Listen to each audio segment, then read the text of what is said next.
évidemment, a été déjà débattu, hein, déjà dans les années 60, 70. Voilà, exactement.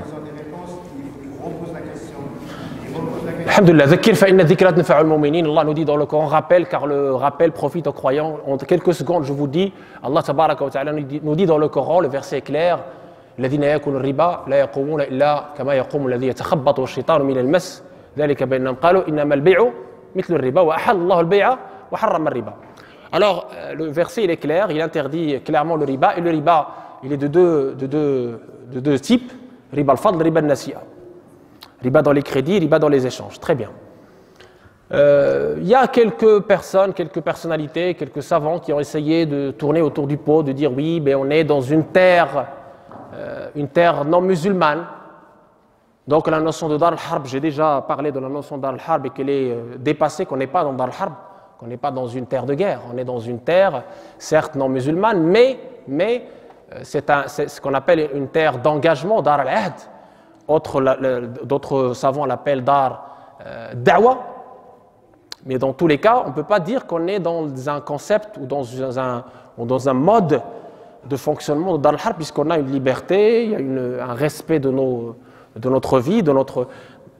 Ça, c'est le premier constat. Deuxième constat, le verset d'Allah est immuable. Il y a contrainte ou pas, il y a darura ou pas, il y a nécessité ou pas, ça c'est autre chose. Moi je vous parle de la règle. La règle c'est que le crédit bancaire à intérêt, il est interdit. C'est une kabira, c'est un grand péché, connu et reconnu, quels que soient les muftis. Wa in aftak al muftoun. Rasulullah sallallahu alayhi wa sallam, عن سيدنا الحسن حفظت من رسول الله صلى الله عليه وسلم دع ما يريبك إلى ما لا يريبك. Laisse ce qui provoque en toi le doute pour ce qui ne provoque en toi aucun doute. Et dans un autre hadith, عن وابصة بن معبد قال جئت تسألني عن البر قلت نعم قال البر ما اطمأن إليه القلب واطمأنت إليه النفس والإثم ما حاك في النفس وتردد في الصدر وإن أفتاك المفتون. Et le péché, c'est ce qui trouble ton intérieur. Même si les gens doctes te disent quoi que ce soit comme fatwa, ça reste haram. Consulte ton cœur, ta conscience. Très bien. Maintenant, la bonne question, est-ce qu'on a des alternatives? Est-ce qu'on a des alternatives? Oui, on a des alternatives. L'alternative, elle existe. Moi, je suis dans le comité indépendant de finance islamique en Europe, comme certains le savent. On est un sharia board, c'est-à-dire un certificateur, non pas dans l'alimentation et dans la finance, qui ont œuvré pendant des années, ici en France et en Europe, à trouver des alternatives. Parce qu'il est bien beau de dire c'est pas bon, mais encore faut-il donner l'alternative. Parce que Allah, dans le Coran, il avait toujours cette pédagogie avec nous. Il interdit riba, mais il vous demande d'utiliser le commerce. Donc il y a toujours cette alternative qu'il nous donne. Il ne nous laisse pas comme ça, c'est interdit et on te laisse comme ça. Non, il y a aujourd'hui en France des alternatives. On a des investissements comme la musharaka dégressif, comme les soukouk, les titres participatifs. On peut en parler en privé si certains s'intéressent. On a pas mal d'outils, d'instruments qui, alhamdoulilah, peuvent répondre aux besoins de nos frères et sœurs musulmans qui veulent investir dans le respect d'une charte. Et ce travail a commencé officiellement en France, ce n'est pas dans les coulisses, hein, avec Madame Christine Lagarde à l'époque, en 2009-2010, à travers la commission Paris-Europlace, où j'ai eu l'honneur de siéger, d'intervenir, de contribuer, notamment sur les normes juridiques. Et le soubassement juridique et fiscal de la finance islamique en France, alhamdoulilah, a été fait. Et alhamdoulilah, il reste maintenant quoi? Il reste vous. C'est-à-dire, il reste l'engagement militant des musulmans de France. Soit ils s'engagent, ils sont missionnaires, soit ils ne s'engagent pas, ils sont démissionnaires. Voilà. Je donne l'exemple de l'Angleterre, où nos frères et sœurs ont beaucoup avancé sur le sujet.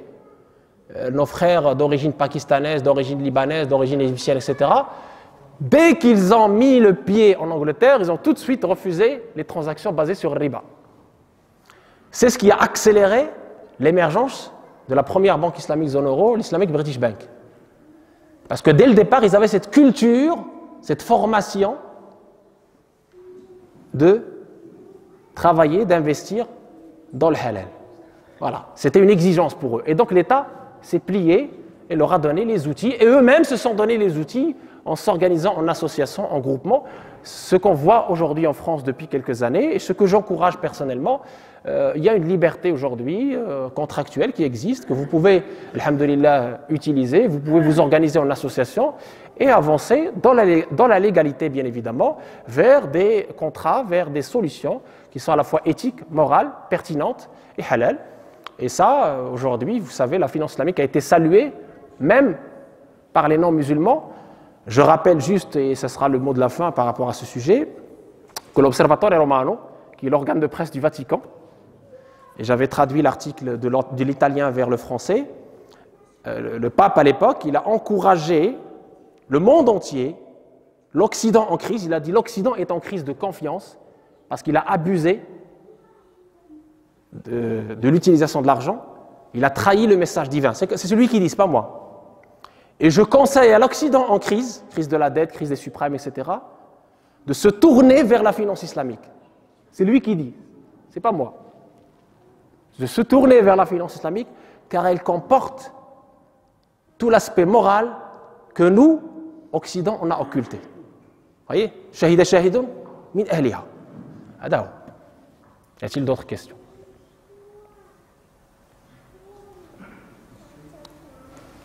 تفضل استي. ولا تحسبن الذين قتلوا في سبيل بالله امواتا. مش هذا هو الموضوع اللي تيخلي هذا الناس اللي المتعقدين في الدين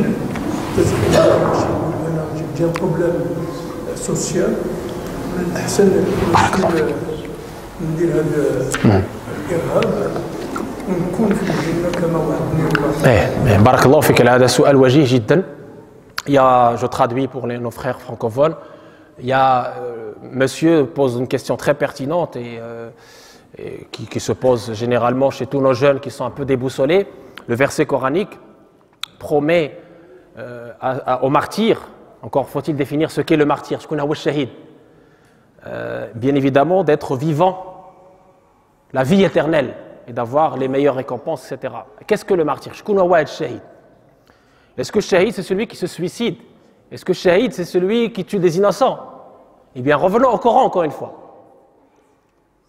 من قتل نفسا بغير نفس أو فساد في الأرض فكأنما قتل الناس جميعا ومن يقتل مؤمنا متعمدا فجزاؤه جهنم خالدا فيها وغضب الله عليه ولعنه وأعد له عذابا عظيما. وغضب الله عليه ولعنه وأعد له عذابا عظيما. Le Coran est clair. Celui qui tue l'âme innocente, Allah lui promet, ce n'est pas les houris qu'il va trouver, non. Il va trouver la colère d'Allah, la malédiction d'Allah et l'enfer éternel. C'est Allah qui le dit dans le Coran. Pareil pour le suicide. وَلَا تَقْتُلُوا أَنفُسَكُمْ إِنَّ اللَّهَ كَانَ بِكُمْ رَحِيمًا وَمَنْ يَفْعَلْ ذَلِكَ عُدْوَانًا وَظُلْمًا فَسَوْفَ نُصْلِيهِ نَارًا وَكَانَ ذَلِكَ عَلَى اللَّهِ يَسِيرًا. Aya واضحة. Et celui qui se suicide ou qui tue, parce que وَلَا تَقْتُلُوا أَنفُسَكُمْ, le verset coranique tel qu'il est, qu'est-ce que ça veut dire? Ça veut dire ne vous entretuez pas et ne vous tuez pas vous-même. Ça comprend le suicide et le meurtre. Celui qui fait ça, eh bien, il s'attend à quoi? À l'enfer éternel. C'est pas moi qui le dis, c'est Allah qui le dit. Vous voyez le wa'id shadid. Le wa'id shadid. Allah nous fait comprendre, nous met en garde contre cette mauvaise compréhension de la religion. Celui qui croit qu'en se tuant ou en tuant des innocents qu'il est martyr, absolument pas. Il est démenti par les versets du Coran que je viens de vous citer qui sont très clairs. Et donc, le terrorisme, le meurtre, le fait de tuer des innocents, n'a absolument rien à voir avec le djihad que j'ai décrit tout à l'heure, que le prophète sallallahu alayhi wa sallam a fait pour les raisons que je vous ai citées. Ça n'a absolument rien à voir avec ce qui se passe aujourd'hui dans la tête de ces jeunes qui sont complètement déboussolés et qui sont peut-être aussi malades, comme a dit le monsieur tout à l'heure. Peut-être que ça cache une précarité, ça cache des problèmes mentaux, ça cache des maladies, des pathologies. Mais en tout cas, ce n'est pas la religion qui dicte cet acte barbare.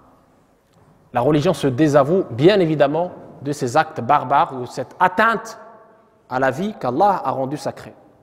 Allah nous dit dans le Surat al-Furqan, après la mise en garde contre le polythéisme, الذين لا يقتلون النفس التي حرم الله بالحق والذين لا يدعون مع الله إلها آخر ولا يقتلون النفس التي حرم الله إلا بالحق ولا يزنون. Après la mise en garde contre le polythéisme, la deuxième mise en garde dans ce verset-là, c'est la mise en garde contre le fait de tuer une âme innocente. C'est un verset, encore une fois, on ne peut plus clair. Donc d'où viennent ces idéologies de la haine et de l'exclusion? C'est la même chose qui s'est passée avec le Khawarij. C'est la même chose qui s'est passée dans l'histoire du christianisme aussi et du judaïsme. On n'en a pas parlé, mais ils ont aussi leur extrémiste. Il ne faut pas comprendre ou croire que l'extrémisme est simplement chez nous. L'extrémisme, il est partout. Il y a le tueur norvégien, par exemple, qui a tué des centaines de personnes en croyant servir le Christ. Ça existe aussi. Il existe aussi des mauvaises compréhensions de la part des autres religions, que ce soit la mauvaise compréhension de la Torah, de l'Évangile ou du Coran. C'est partout. C'est humain. Cette mauvaise compréhension, cette instrumentalisation de la religion pour des fins terrestres, elle existe partout. Malheureusement, c'est une déformation et c'est une pathologie, c'est une maladie, j'allais dire, c'est un esprit malade qui comprend cela. D'où l'intérêt, et ça c'est très important, de revenir toujours vers les savants qui sont les dépositaires de la science sacrée, qui sont les héritiers des prophètes. Al-ulama'u warathatu al-anbiya. C'est eux qui protègent cette religion de la mauvaise compréhension et de l'instrumentalisation. إنسان اللي رجع للعلماء الحقيقيين العلماء العاملين راه ينجح هما داك سفينة النجاة. إلى الإنسان من تلقاء نفسه يريد أن يفهم القرآن بهواه وبإسقاطاته المرضية الداخلية النفسية، هذا بطبيعة الحال يضل ويضل. وأختم بما جرى حوار الذي جرى بين سيدنا عبد الله بن العباس وسيدنا عمر بن الخطاب. سيدنا عبد الله بن العباس قال له سيدنا عمر كيف تضل أمة دينها واحد كتابها واحد ورسولها واحد، كيف تضل؟ Il y avait un dialogue assez important, et c'est comme une prémonition entre Sidna Abdullah ibn Abbas, le savant de la Ummah, savant des Sahaba, des compagnons, et Sidna Omar ibn al-Khattab al-Farouq. Omar a demandé à Abdullah ibn Abbas, mais comment une Ummah, une communauté comme la nôtre, qui a un seul Dieu, un seul livre, un seul prophète, comment elle peut s'égarer un jour? Est-ce qu'elle peut s'égarer un jour? Sidna Abdullah ibn Abbas, il a répondu, certes, malheureusement. قال له احنا الصحابة نزل القرآن رسول الله صلى الله عليه وسلم بيننا، كان القرآن ينزل فكنا نعلم الآية فيما نزلت ولما نزلت وعمن نزلت، وسيأتي أقوام بعدنا يحفظون القرآن ولا يعلمون الآية فيما نزلت ولا أين نزلت ولا عمن نزلت فيقولون في القرآن بغير علم فيضلون ويضلون. Il lui a dit, nous étions des jeunes autour du prophète sallallahu, nous avons appris la foi avant d'apprendre le Coran, et chaque verset qui a été révélé au prophète sallallahu, nous savions pourquoi il a été révélé, dans quelles circonstances il a été révélé et pour qui il a été révélé. Il viendra des gens après nous qui auront appris certes le Coran, mais qui ne sauront pas tel verset il a été révélé dans quoi, pourquoi, pour qui, dans quelles circonstances. Et ils vont interpréter le Coran sans science. Et ils vont s'égarer et égarer ceux qui les suivent. À méditer. Ils vont s'égarer et égarer ceux qui les suivent. Ça c'est à méditer, c'est ce qui se passe aujourd'hui. Tout le monde parle de religion, tout le monde s'approprie l'islam, tout le monde veut briller au niveau des chairs et des chaînes, etc., pour dire l'islam dit, l'islam ne dit pas, l'islam. Les compagnons ne parlaient, quand quelqu'un leur demandait quelque chose, ils suaient. Ils demandent à mon frère, moi je ne peux pas, je ne peux pas. Ils sentaient la lourde responsabilité de la fatwa. Ils avaient bien compris le hadith du prophète sallallahu alayhi wa sallam, celui qui se précipite vers la fatwa se précipite vers le feu de l'enfer. Et aujourd'hui, on assiste à quoi? On assiste à une révolution numérique qui a ses avantages, mais qui a aussi beaucoup d'inconvénients. Parmi ces inconvénients, c'est la prolifération des fatwas et des avis qui émanent des personnes parfois mal intentionnées, parfois ignorantes, et qui déstabilisent non pas seulement le monde musulman, mais le monde entier. Et qui souillent, et c'est ça le grand danger, qui souillent l'image de l'islam dans le monde. Donc, tabayyanu, barakallahu fikum, tabayyanu, fatabayyanu. Allah nous dit dans le Coran, tabayyanu, vérifiez les informations. Vous savez, et ce sera le dernier mot, c'est important, quand vous avez votre enfant, votre bébé qui est très malade, vous avez votre chair qui est très malade, la chair de votre chair. Aziz Habibuk, il est très malade. Est-ce que tu vas l'emmener chez n'importe quel boucher du coin? Il a besoin d'une opération chirurgicale. Est-ce que tu vas l'emmener chez n'importe qui pour faire cette opération? Pas du tout. Tu vas chercher le bon, imaginons qu'il a besoin d'une opération chirurgicale en urgence, tu vas chercher les bons chirurgiens, tu vas voir leur CV, tu vas voir leur expérience, et après tu vas confier ton bébé à ce chirurgien, tout en étant toujours inquiet, toujours. Eh bien pour la religion, pourquoi tu ne fais pas ça? Voilà. La religion, c'est ce que tu as de plus cher, c'est une responsabilité très lourde. Donc avant de demander, ne demande pas à Cheikh Google, ne demande pas au virtuel, demande au vrai savant. Il y a une très lourde responsabilité.